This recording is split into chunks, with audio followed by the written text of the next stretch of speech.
이상민 전 행안부 장관은 지난 심판정에서 그동안 국무회의를 100여 차례 참석했지만 이번 국무회의처럼 실질적으로 열띤 토론이나 의사 전달이 있었던 것은 처음이라고 했습니다.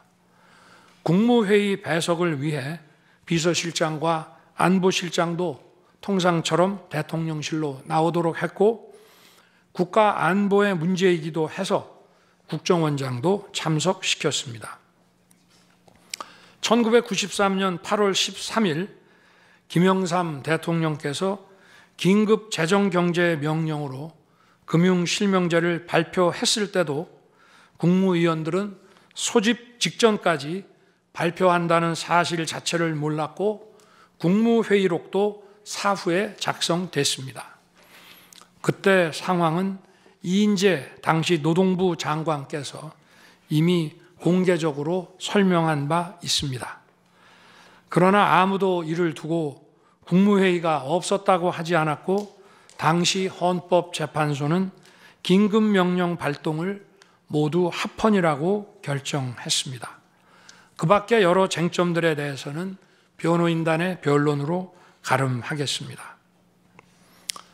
재판관 여러분, 그리고 국민 여러분, 저는 언젠가 해야 하고 누군가 해야 하는 일이라면 지금 제가 하겠다는 마음으로 대통령직을 수행해 왔습니다.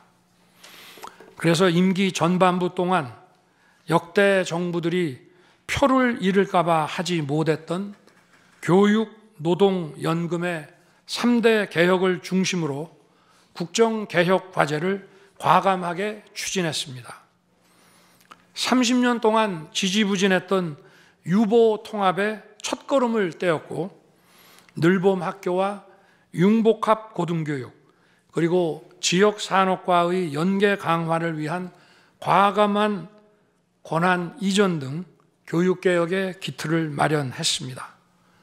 노사 법치의 틀을 새롭게 세우고 4차 산업혁명 시대에 적응하기 위한 노동 유연화와 노동 보호의 개혁 물꼬도 텄습니다. 국가적 난제였던 연금 개혁도 역대 정부 최초로 방대한 수리 분석과 신층 여론조사를 진행하였고 수용성이 높은 방안을 만들어 국회에 제출했습니다. 대통령 임기 초반에는 국민과 유권자에게 선거 때 약속한 공약과 국정과제의 실천, 또 민생에 영향이 큰 사회개혁의 추진이 우선이기 때문에 이러한 스케줄에 맞춰 일해 온 것입니다. 어느 정권이나 임기 초기에는 선거 공약과 국정과제 이행이 우선이므로 정치개혁에는 신경 쓸 여력이 없습니다.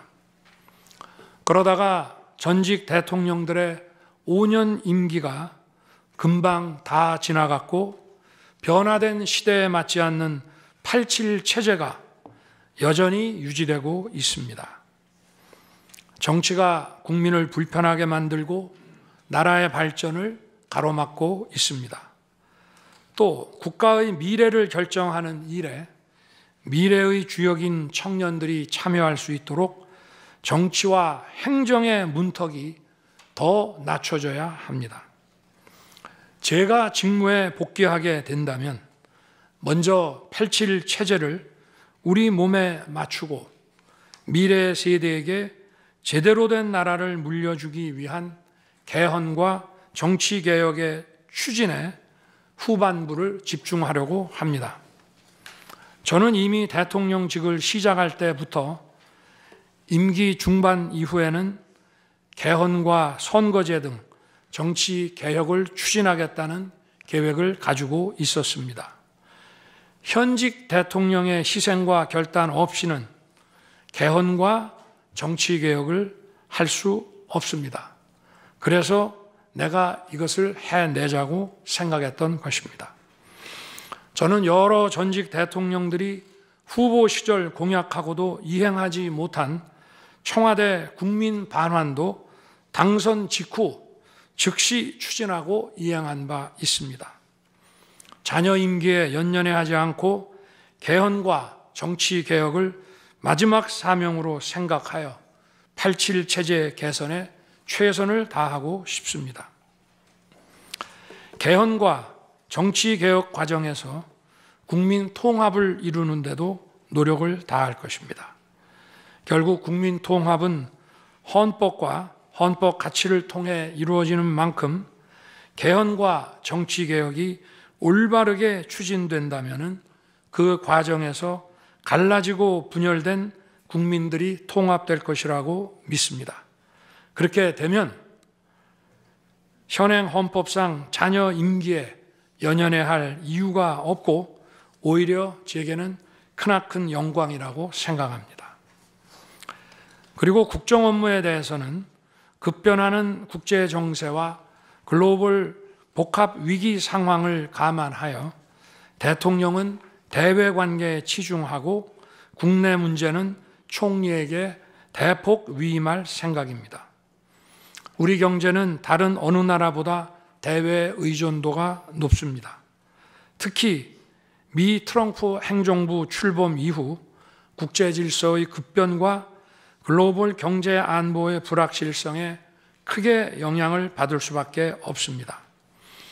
지금 우리가 국가 노선을 어떻게 선택하느냐에 따라 이 위기가 기회가 될 수도 있고 돌이킬 수 없는 재앙을 맞을 수도 있습니다.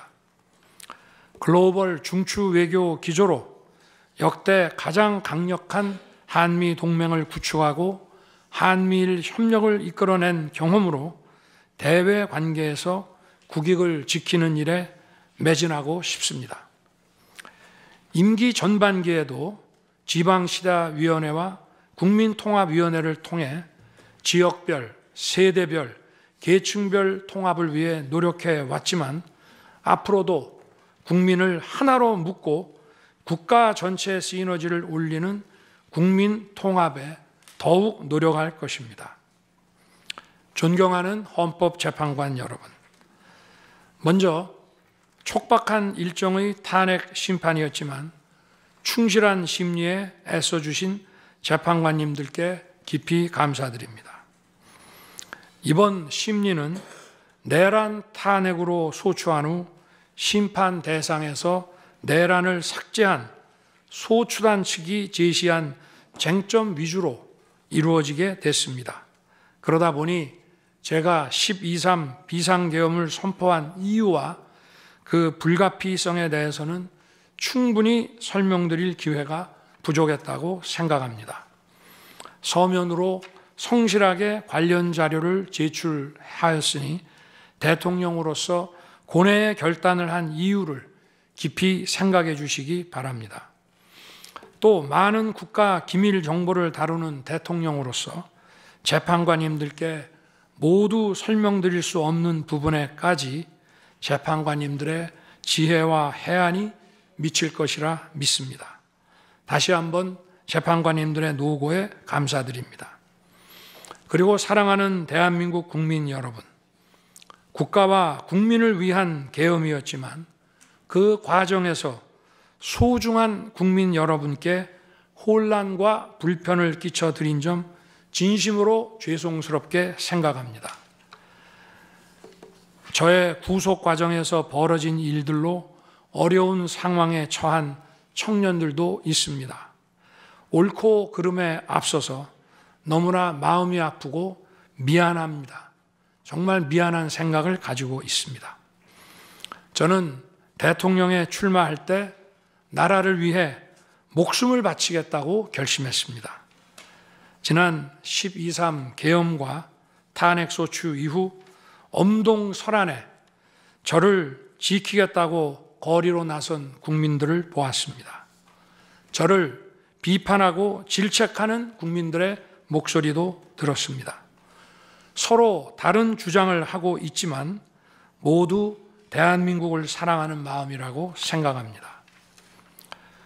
부족한 저를 지금까지 믿어주시고 응원을 보내주고 계신 국민 여러분께 진심으로 감사드립니다. 저의 잘못을 꾸짖는 국민의 질책도 가슴에 깊이 새기겠습니다. 그리고 이 모든 과정이 새로운 대한민국으로 도약하는 디딤돌이 될 수 있도록 최선을 다하겠습니다. 감사합니다.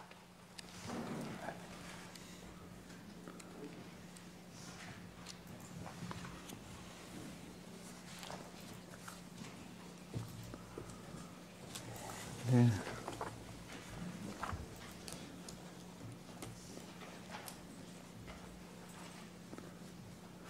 예, 이것으로 변론을 종결하겠습니다. 변론 절차가 원만히 종결되도록 협력해 주신 청구인 소추위원과 피청구인 본인께 감사드립니다. 아울러 양측 대리인, 언론인들께도 감사드립니다. 선고기일은 재판부 평의를 거쳐 추후 고지해 드리겠습니다. 이상입니다.